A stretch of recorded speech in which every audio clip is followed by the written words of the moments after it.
السلام عليكم الغزالات ديالي، نتمنى تكونوا كلكم بخير وعلى خير. فيديو جديد ووصفه جديده كما كتشوفوا، وصفه ديال القريشلات اولا القرص كما كيسميوها. كذلك هما ماشي قراش العاديين، قراش بالبطاطا كيجيو بنانين بزاف بزاف وهشاش مفشفشين ومحمرين. نتمنى الوصفه ديال اليوم تنال الاعجاب ديالكم وتجربوها وما تبخلوش عليا بلي لايك ديالكم وكذلك لي كومونتير. وندوزو الان للمقادير. بالنسبه للمقادير غادي نحتاجو شويه د الملحه، واحد المعلقه كبيره ديال الحليب غبره نيدو، جوج بيضات، معلقه كبيره ديال الخميره الفوريه، كاس عنبه سنيده، كاس لاروب ديال زيت نباتيه، واحد زلافه ديال الحليب يكون دافي، 600 غرام ديال الفورس، خماره، وكذلك جوج ديال فاني. فواحد الخلاط كهربائي، انا هنا استعملت الثيرموميكس ولكن نتوما تقدروا تستعملوا غير الخلاط العادي.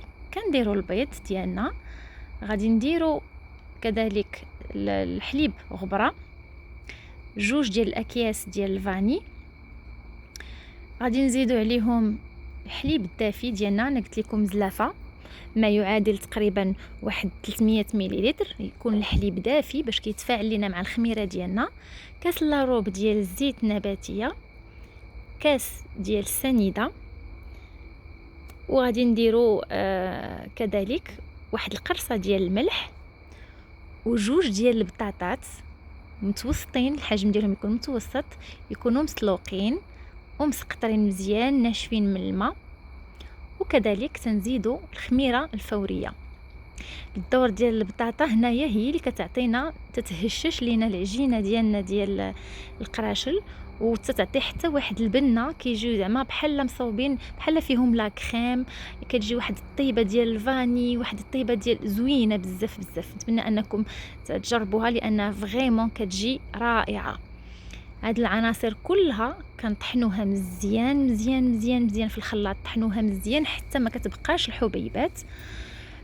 كناخذوا واحد زلافه كنديروا فيها 600 غرام ديال الطحين ديالنا فورس ديال الحلويات يكون مغربل، وغنخلطوا معاه الخماره، ساشي ديال الخميره ديال 7 او 8 غرام.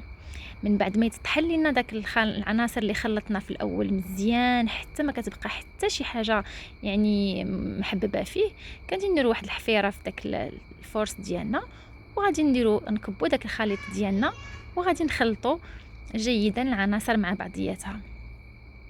هاد العجينه هادي واخا تجيكم جاريه راه ماشي مشكل، بالعكس كل ما جات العجينه ديال القرص اولا ديال القراشل، واخا حتى القراشل العاديين واللي كديروا يعني القرص العادي، واخا زعما تجيكم جاريه راه غادي يجيو كل ما كانت جاريه كل ما كتجي مفشفشه وكتجي رطبه من الداخل وكتجي مهويه وما كتدقص ليناش القرص ديالنا اولا القريشله ديالنا ما كتجيش مدقصه.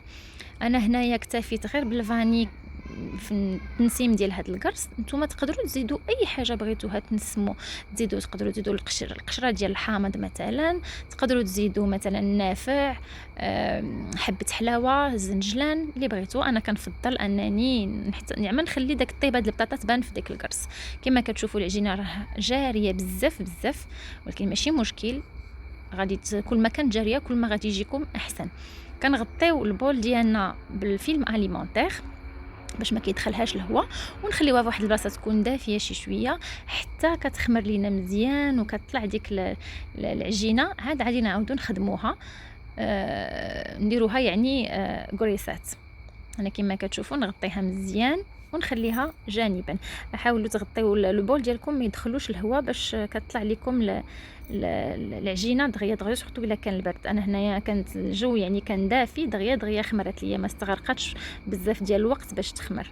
غطيوها من الاحسن بشي زويف اولا شي فوطه وخليوها كما قلت لكم في شي مكان اللي هو دافي باش دغيا كتطلع لكم وكتذوب، يعني كتطلع فريمون العجينه كتخمر مزيان، سورتو ان فيها كميه يعني لا باس بها من الخميره. هنا كما كتشوفوا العجينه ديالي خمرات، خديتها رشيت لو بلان دو طرافاي ديالي اولا سطح العمل بشويه ديال الفورس، وغنبدا نقطعو يعني طريفات صغار ونكوروهم نتوما على حسب الحجم ديالكم. انا درت كريسات موين يعني في الحجم ديالهم، نتوما تقدروا ديروا كريسات اصغر، حجم اصغر، نتوما على حسب يعني الرغبه ديالكم، تقدروا تصغروهم او لا تكبروهم كما بغيتوا. حاولوا تعفوا شي شويه وتحاولوا مع هاد العجينه لانها فريمون كتجي كتلصق في اليد، كتجي جاريه، غادي تعذبكم شي شويه في الخدمه، ولكن النتيجه الصراحه كتجي مرضيه ويعني ما غاديش يعني ما تندموش عليهم. انا ديما الحمد لله هاد الكريسات عندي في الكونجيلاتور كنصاوبهم بكثره وكنديروهم تنطيبهم ونديرهم في الكونجيلاتور، تيعجبوا وليداتي بزاف بزاف. وحتى هكا الا جاكم شي ضياف ديال الغفله اولا كانت بغيتو ديروهم للكوتي تجبدوهم وتسخنوهم، عرفتي صدقوني راه بحال تتجي بحال يلاه طيبتيهم في الفران. ديك البطاطا فريمون كتعطي العجينه واحد الرطوبيه، كتجي الكرس رطب وما كيجيش ناشف نهائيا، كيجي فازق من الداخل بحال دايره فيها بحال قلت لكم بحال دايرين فيها لا كريم. فريمون حاولوا تجربوها. فاش تقسموا العجينه ديالكم حاولوا تستعنوا، انا هنا استعنت بديك لا باليت كتسهل علينا شويه الخدمه.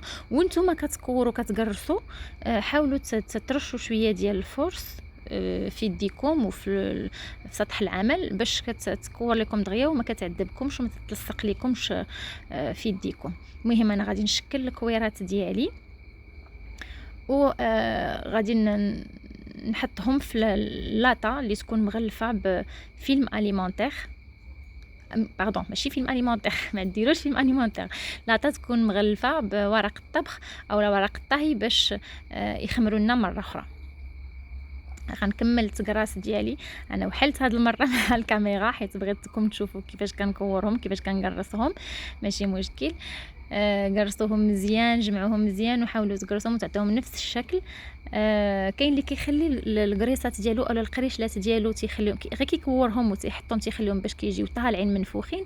انا كان تعجبني صراحه نقرصهم شي شويه باش يجيو يعني بحال الشكل ديالهم بحال ديال القراشل البلديين اللي كتعرفوا. تقدروا هاد العجينه كذلك تزيدوا فيها واحد شي شويه ديال ماء زهر مع الحليب، كتخلطوه مع الحليب، يعني ديك الكميه ديال 300 ملل تخلطوها مع زهر وحليب وتدفيوهم بجوج وتزيدوهم في الخلاط الكهربائي. ولكن انا ما صراحه كنبغيهم فحال هكا ناتور غير بالفاني، راه كيجيو فريمون لذاذين.